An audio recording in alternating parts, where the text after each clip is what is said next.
നിങ്ങൾക്കുള്ള രണ്ടാമത്തെ ഏറ്റവും വലിയ ഉത്തരവാദിത്വം മക്കളുടെ തർബിയത്താണ്. ഉപ്പമാരുടെ ഉത്തരവാദിത്തമല്ലട്ടോ അത്, ഉമ്മമാരുടെ ഉത്തരവാദിത്തമാണ്. നിങ്ങളെ കൊണ്ടേ അത് പറ്റുള്ളൂ, നിങ്ങളെ കൊണ്ടേ അത് പറ്റുകയുള്ളൂ.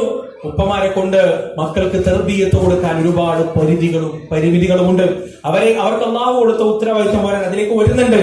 ഉമ്മമാർക്കാണ് മക്കൾക്കുള്ള തർബിയത്തിന്റെ ഉത്തരവാദിത്വം അല്ലാഹു സുബ്ഹാനഹു വ തആല കൊടുത്തിട്ടുള്ളത്. ചരിത്രം നോക്ക് നിങ്ങൾ പ്രിയപ്പെട്ടവരെ. മഹദി ഹാജറ ബീവി നൽകിയ തർബിയത്ത്, ഇസ്മായിൽ അലൈഹിസ്സലാത്തു വസ്സലാമിന് നൽകിയ തർബിയത്ത്, ആ തർബിയത്ത് അള്ളാന്റെ കൽപ്പന പ്രകാരം ഇബ്രാഹിം അലൈഹിസ്സലാത്തു വസ്സലാം കഅബാലയത്തിന്റെ പരിസരത്താക്കിയിട്ട് പോയി. പിന്നെ വരുന്നത് വർഷങ്ങൾ കഴിഞ്ഞിട്ടാണ്. ഇബ്രാഹിം നബി അല്ല ഇസ്മായിൽ നബിക്ക് തർബിയത്ത് കൊടുത്തത്. പിന്നെ ആരെ കൊടുത്തത്? ഹാജറ ബീവിയാണ്.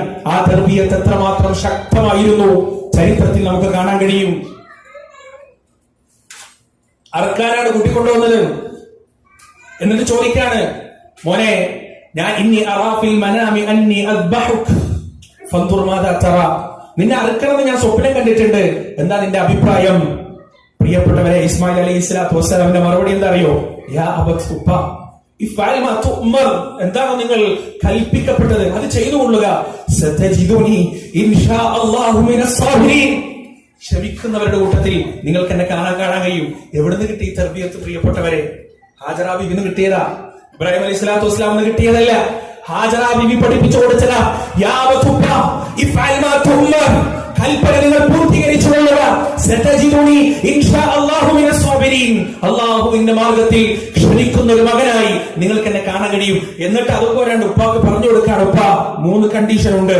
എന്റെ ഈ കുപ്പായ അഴിക്കണം, എന്നിട്ടത് ദൂരെ വെക്കണം, എന്റെ ഉമ്മാക്ക് തിരിച്ചു കൊടുക്കണം. ആരോരും ഇല്ലാതിരുന്നപ്പോ എന്റെ ഉമ്മാക്ക് ആകെ ഒരു കണ്ണിന്റെ വസന്തമായി ഉണ്ടായിരുന്നത് ഞാനാണ്. ഇനി ഉമ്മ എന്നെ കാണാൻ സാധ്യതയില്ലല്ലോ. ഈ വസ്ത്രത്തിൽ രക്തം പുരണ്ട് കണ്ടാൽ ഒരുപക്ഷെ എന്റെ ഉമ്മയുടെ ഹൃദയം തകർന്നു പോകും. അതുകൊണ്ട് നിങ്ങൾ ഈ വസ്ത്രം രക്തം പുരളാതെ എന്റെ ഉമ്മക്ക് എന്റെ ഓർമ്മക്ക് വേണ്ടി കൊണ്ടുകൊടുക്കണം. രണ്ടാമതായി, നിങ്ങൾ എന്നെ അറുക്കുമ്പോ എന്റെ 2 കൈകളും കെട്ടിയിടണം. ഞാൻ കുതിറിയോടാൻ സാധ്യതയുണ്ട്. കത്തിയുടെ മൂർച്ചയുള്ള ഭാഗം എന്റെ കഴുത്തിലൂടെ അങ്ങോട്ടും ഇങ്ങോട്ടും ഉരയുമ്പോ ഒരുപക്ഷെ എനിക്കത് സഹിക്കാൻ കഴിയില്ല, ഞാൻ ഓടാൻ സാധ്യതയുണ്ട്. അതുകൊണ്ട് എന്റെ കൈകൾ കെട്ടിയിടണം. മാത്രമല്ല, നിങ്ങൾ എന്റെ മുഖം നോക്കരുത്, കമിഴ്ത്തി കിടത്തിയിട്ട് വേണം അറുക്കാൻ.